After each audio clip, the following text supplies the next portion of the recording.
মশা। যে বেয়াদব, এক মশা মারতে যায় তোর বাপের হাত যদি খাটাউলের ভিতরে যায় তো তোর বাপ সহ তো জ্বলে যাবে। কথা দেখি না?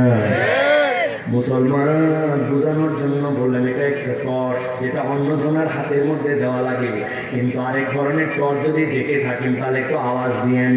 দাঁতের ডাক্তারের কাছে, কানের ডাক্তারের কাছে, অপারেশন থিয়েটারে এরকম করে বেল দিয়া কপালের সামনে একটা টর্চ লাইট লাগায় রাখে, কাউকে ধরা লাগে না। একবার যদি জ্বলায় দেয় ডাক্তারের চোখ যেখানে অটোমেটিক টর্চের ফোকাস সেখানে। এরকম টর্চ দেখছেন না ভাই? আছে।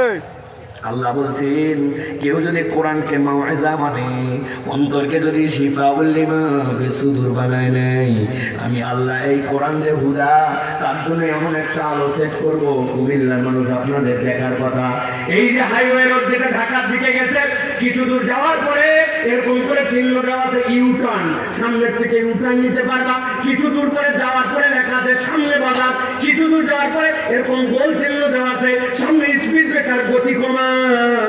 আপনি রাত্রেবেলা যখন আপনার হেডলাইট ওইটার উপরে মারেন জল জল করে লাইটের মতো জ্বলে ওঠে। কথা দেখি না? দিনের বেলা কি ইউটার্নের ওই সাইনবোর্ডের ভিতরে চার্জ দেয়? ওর ভিতরে কি লাইট ঢুকানো আছে? না, ওইটা হচ্ছে একটা রিফ্লেক্টর স্টিকার, আলো পড়লে জ্বলে উঠবে, এটাই তার ধর্ম। আল্লাহ বলছেন মাওয়াইজা মানছো, শিফাউল লিমা ফি সুদুর বানাইছো। আমি আল্লাহ কোরআনকে তোমার জন্য হুদা বললাম। বান্দা জানে দৌড়ানো লাগবে না, বামে দৌড়ানো লাগবে না। এই কোরআন তোমার জন্য এমন পথ প্রদর্শক হবে, কোন পর্যন্ত যাবি, কি বলবি কি বলবি না, চোখ দিয়ে কি দেখবি আর কি দেখবি না, আমি আল্লাহ কোরআনকে তোর জন্য গাইড বানাই দিব। জান্নাতে নামানোর আগ পর্যন্ত এই কোরআন তোর থেকে বিচ্ছিন্ন হবে না। কোরআন ছাড়া এই সাপোর্ট তোকে আর কেউ দিতে পারে না। 4 নম্বরে আল্লাহ বলছেন ইয়া আইয়ুহান নাস দিয়ে শুরু করেছিলেন আমার হাবিব, এবার একটু ইমানদারদের জন্য স্পেশাল ক্যাটাগরি বানায় দেন। ওয়া রাহমাতুল লিল মুমিনিন, এই কোরআন হচ্ছে ইমানদারদের জন্য রহমত। আল্লাহ আমাদের প্রত্যেককে সাহেবুল কোরআন বানাই দেন। সাহেবুল কোরআন মানে পুরো কোরআন হাফেজ, এরকম নয় কেউ বা ইন্না চাই না পারে, কেউ বা কিচ্ছু পারে না, বিসমিল্লাহির রহমানির রহিম পড়ে, কেউ বা এক কোরআন হাফেজ, কেউ বা 10টা সূরা হাফেজ। কিন্তু এই কোরআন তো কালামুল্লাহ, কোরআন তো আল্লাহর সৃষ্টি নয়, কোরআন হচ্ছে কালামুল্লাহ।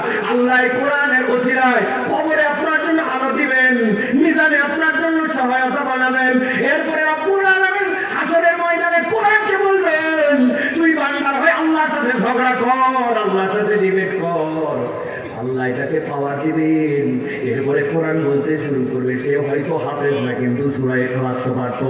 সূরা ইখলাস কি তোমার কালামের অংশ কিনা? এইটা কি তোমার কালাম কিনা? আল্লাহ হ্যাঁ। আল্লাহ কালাম মানে আল্লাহ সিফাতের অংশ। আল্লাহ যে ছোট্ট একটা আয়াত পারে তাকে তো আমি জাহান্নামে নিতে দিব না। আল্লাহ কৌশলী, ওই সময় ওই কোরআনের এই কথা শুনে তার জীবনে যদি শিরিক না থাকে, তার জীবনে যদি বান্দার হক নষ্ট না থাকে, জুলুম না থাকে, আল্লাহ এই কোরআনওয়ালাকে ওই দিন রহমত দিয়া ক্ষমা করে দিবে। আল্লাহ জন্য বলছেন রাহমাতুল লিল মুমিনিন। এবার বুঝে থাকলে বলেন যে আমরা কি যেন তেন মাহফিলে আসছি, না এইটা আমাদের জন্য একটা মুবারক আয়োজন? ঠিক না? এই আয়োজনে সবাই আসতে পারে না, বহু লোক অজুহাত দিছে। অমুক প্রোগ্রামে চলে গিয়েছিলাম, তমুক জায়গায় অনেক স্লোগান দেওয়া লাগছে, প্রোগ্রামটা একটা মাহফিল শেষ করছি, অথবা আজকের মাহফিলে আসতে পারলাম না। আর আল্লাহর একদল বান্দা নিয়ত করছে দুনিয়ায় একদিক, আমি আজকে কোরআনের মাহফিলে হাজির হয়ে যাব। এটা সকলের নসিবে জোটে না, ঠিক না?